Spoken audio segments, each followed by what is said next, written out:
दिनै रायजो राजा बिथांमोनहा बयबो मिथिनानै जे बिपिएफ खौ आन्चलिक दल होननानै अनब्लाबो इउपिपिएल खौ आन्चलिक दल होननानै अनबाबो बावहाय पद्म फुलासो बारगोन।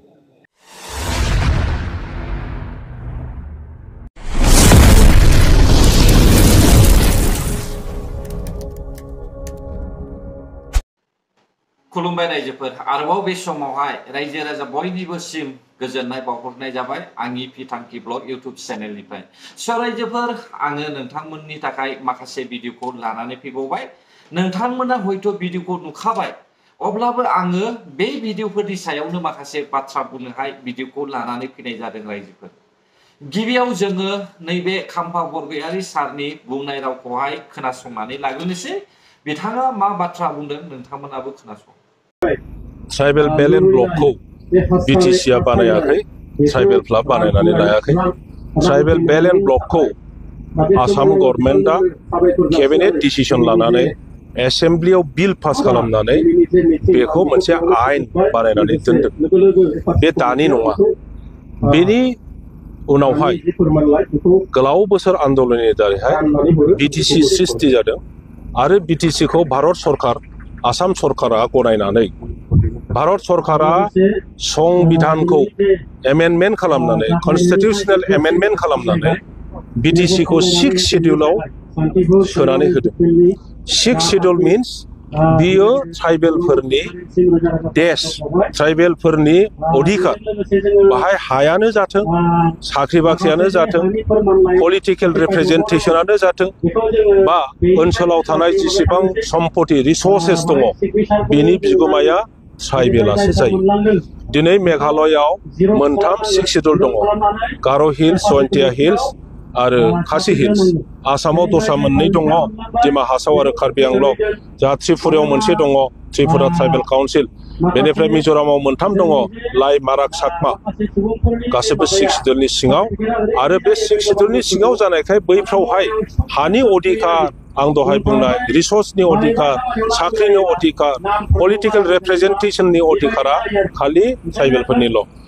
दा जोंनि बड'लेण्डआव कनस्टिटिउशन एमेन्डमेन्ट खालामनानै बेवहाय ट्राइबेल आरो नन ट्राइबेलफोरनि जि निड्स एन्ड एसपिरेशन बेखौ मिट खालामनो थाखाय बे रोखोमै कनस्टिटिउशनखौ एमेन्डमेन्ट खालामनाय जादों आरो क्षमताखौ बिटिसिआव हस्तान्तर खालामनानै हरदों। आरो बेखौ आसाम गभर्नमेन्टआ जेब्ला कनस्टिटिउशनाव सोखांबाय, बेनि उनावहाय आसाम गभर्नमेन्टआ अफिस मेम'रेन्डाम गेजेट नटिफिकेशन खालामनानै 40टा डिपार्टमेन्टजों लोगोसे साख्रि बाख्रिया बोरै जागोन, हा हुनि आयेना बोरै जागोन, बेखौ आसाम गभर्नमेन्टआ नटिफिकेशन खालामनानै बिटिसिनो क्षमताखौ हरदों।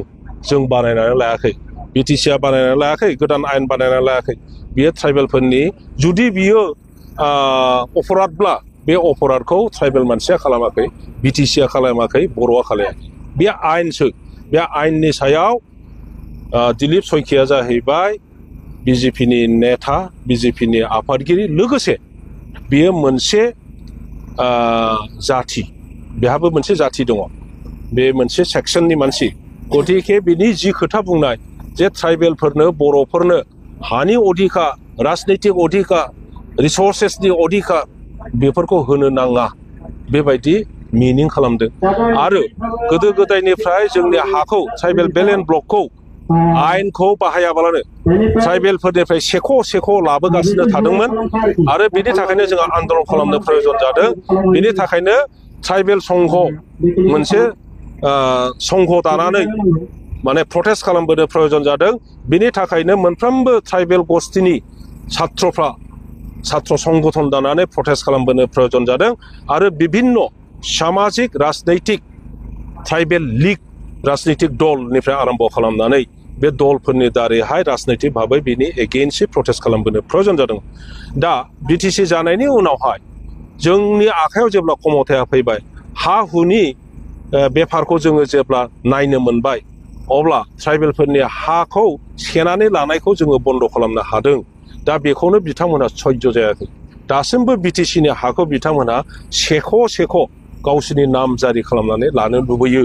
दा बिटिसि सरकार, बिटिआर सरकारा बेखौ होबथानायानो बेखौनो अपराध होननानै बुंनो नागिरदों। निश्चय जों बयबो मिथिगौ बिजेपिनि सासे एमपि दिलीप शइकिया बिथाङा बर' हारिनि बहर लानानै जोबोद गावखौनो खर' फेदेरनाय जोङो नुनो मोनदों।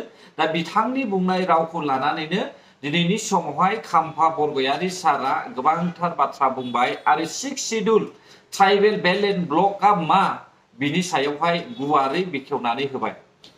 नंगौ दिलीप शइकियाया गाव हारसिंनो गोसो जानानै बियो जोंनि बर' हारिखौहाय मोजां मोननायनि थाखाय बेबायदि बाथ्रा बुंना होनाय जोङो नुनो मोनदों। जाहाथे बर' नङै सुबुंफोरनिफ्राय जेसेबांनाखि बर' नङा बै सुबुंफोरनिफ्राय बिजेपि पार्टियावहाय भट मोननो खोमा बेखौहाय थांखिनानैसो दिलीप शइकिया बिथाङा बेफोर बाथ्राखौहाय बुंनानै होदों। नाथाय ट्राइबेल बेल्ट एन्ड ब्लक आरो 6 शिड्युल बे आयेनखौहाय सिफायनो थाखाय एसेबां सहज नङा। बे बाथ्राया थार रायजोफोर। थेवबो आं सानदों दिलीप शइकिया बायदि सासे एमपिआ रायजोनि गेजेरावहाय बेफोरबायदि ससियेल मिडियायावहाय बाथ्रा बुंनाया आरजाथाव नङा। बेबायदि बाथ्रा बुंनानै होनाया आनएक्सेप्टेबल होननानैहाय आङो साननो रायजोफोर।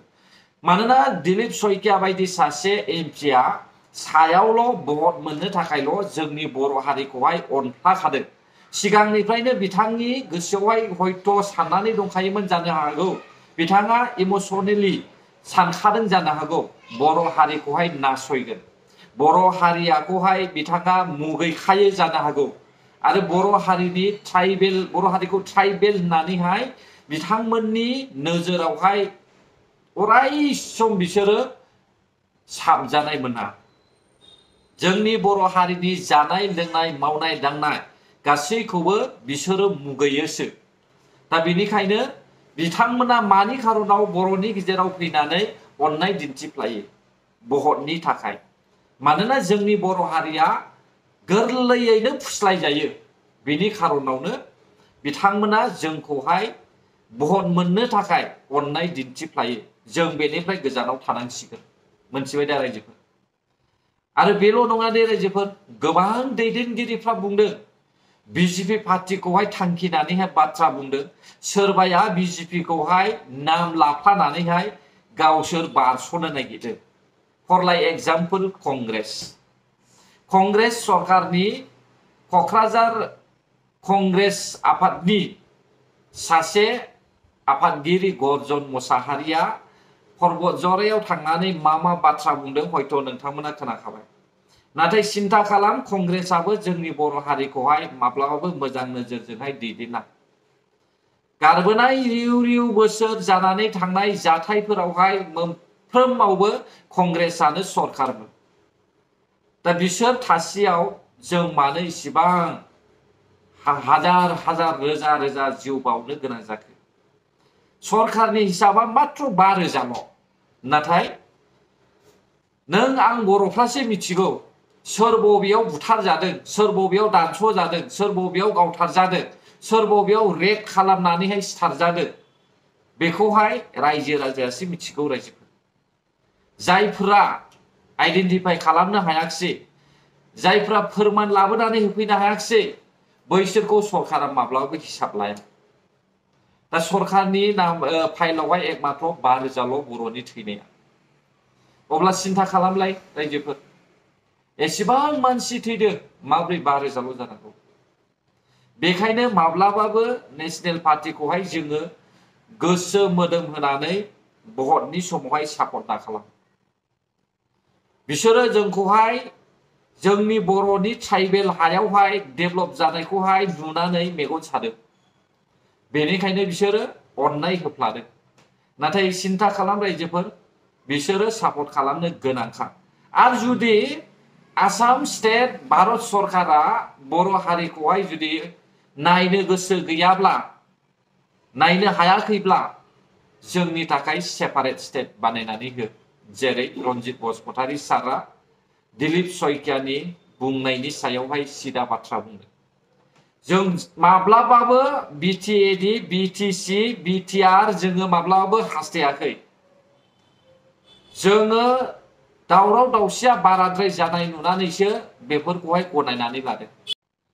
दासिमबो भारत सरकारा बिटिआर एकर्डखौहाय मावफुंनानै होयो जोङो नुगासिनो दङ।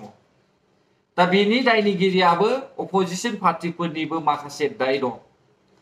जेराव बिपिएफनि चिफ हाग्रामा महिलारि सारा सिमा बारायनायखौ गनाया, सानजाहा थानाय बर'फोरखौहाय हाबसननायखौ लुबैया, बिटिसिखौल' गनायनानै बिटिआरखौ गनायैनि मिनिंआनो बेनो खारायजोबो।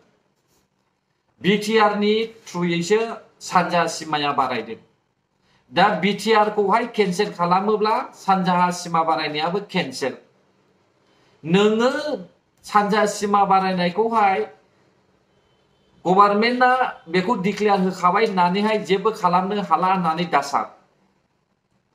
बिटिआरआ गैयाब्ला बे सानजा सिमा बारायनायाबो केन्सेल जागोन।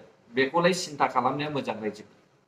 बेनिखायनो आं सानबाय थादों गोसोजों गोसो जोंनि बर' रायजो राजा नोंथांमोना नेशनेल पार्टिखौहाय माब्लाबाबो सापर्ट दाखालाम। सोरबा राजीब बांगाल सारखौनो बुं, सोरबा मनरन्जन सारखौनो बुं, सोरबा बिश्वजित दैमारि सारखौनो बुं, नोंथांमोना माब्लाबाबो सापर्ट दाखालाम। सोरबा गर्जन मोसाहारिखौनो बुं। दिनै कंग्रेसआबो आवग्रिनो नागिरदों बर'फोरखौहाय। नेशनेल पार्टिया जेरैब्लाबो जोंखौहाय सानसे नङा सापर्ट होनांखायोखा। नाथाय भटखौ जोंनो नांगौ रिजनेल पार्टिनिफ्राय। बेखौहाय जुदि सिन्था खालामनो रोङाब्ला दिनैनि समावबो 500,000 लानानैहाय नंथारै लिडारफोरखौ सापर्ट खालामोब्ला बेयो फैबाय थानाय 100 बोसोरनि थाखायबो जों बर' हारिनि थाखाय जेंनाया सोमजिबाय थागोन। दा आङो सिन्था खालामदों रायजोफोर, हाग्रामा महिलारि सारा खौसेनि बाथ्रा बुंदों, नाथाय फैगोन ना फैया बेखौहाय आंहा डाउट दङ। मानोना 5 बोसोरसिमहालागैबो बिथाङा गावनि एरियानि बाथ्रा बुंनो थाखायनो एसेम्बलियाव खनसेबो जिरायफैयाखै। आरो बे मोन 16था ग्रुपआवहाय जाय मानसिफ्रा टेबोल टक जिरायनानैहाय बाथ्रा सावरायगोन, बेयावहाय हाग्रामा महिलारि सारा आरोबाव खौसेथिनि बाथ्रा रायज्लायनो फैगोन होननानैहाय आं सानाखै रायजोफोर। 99% आङो डाउट दङ बिपिएफनि चिफ हाग्रामा महिलारि सारा फैनाय नङा होननानै। नेनानै थादो रायजोफोर 15 आगस्ट खोनासंदो रन्जित बसुमतारी सारा मा बुंदों। इउपिपिएल दोलोनिफ्राय मोनसे बाथ्राया सैथो, राजखान्थिया हारिनिख्रुइ देरसिन जानो हाया। आरो जोंबो सासे सासे बर'नि फिसा जानानै बर' हारिनि राव हारिमु थुनलाइ आसारखान्थि आरो जोंनि जा थामोनथानि थाखाय जोङो दावहा नांबोदोंमोन, बिनि जोङो व्यक्ति हिसाबै देरसिन जानो हाया। हाग्रामाया जुदि प्रकृत बे खामानिखौ गावनि बुंनाय बायदि मावनो नागिरदोंब्ला फैगौ जोंनि दुलाराय बर' फरायसा आफादनि दैदेननायाव 15 आगस्टनि सिगां जे मोनसे जिरायनो हागौ, बेवहाय रेडि जानानै फैथों। जोंबो रेडिखा। खिन्थु जोङो मोनसे बाथ्राखौ दिनै रोखा हमनो हादों दि बिथाङा मावनो गोसो गैया। बिथांनि बुंनाय आरो मावनायनि सायाव फारागथि दङ। मानोना जुदि बियो थारैनो जोंखौ खौसे जाजानो लुबैदोंबा थिग दं। इउपिपिएल दोलो हिसाबै आं सासे रन्जित बसुमतारी हिसाबै इउपिपिएलनि सोद्रोमा जानानै हारिनि थाखाय इउपिपिएलखौ नागारनांगौबा आं नागारगोन, दानो नागारगोन। हाग्रामाया बिपिएफखौ नागारनो हागोन ना हाया बेखौ क्लियार खालामग्रोथों। मानोना बियो नागारनो जे बे हाया, गावनि सार्थखौ जे बियो मालाबाबो खोमानो नागिरा। थांनाय साननैसोनि सिगां जे 22सा मानसिनो दा मा होनो बिजाथिनो जोंनि 22ता बियाबावहाय बिजाथि हिसाबै जि मुं मख'बाय जाबाय बा डिक्लेयार खालामना होनाय जाबाय, बेनिफ्रायनो फोरमान मोननाय जायो।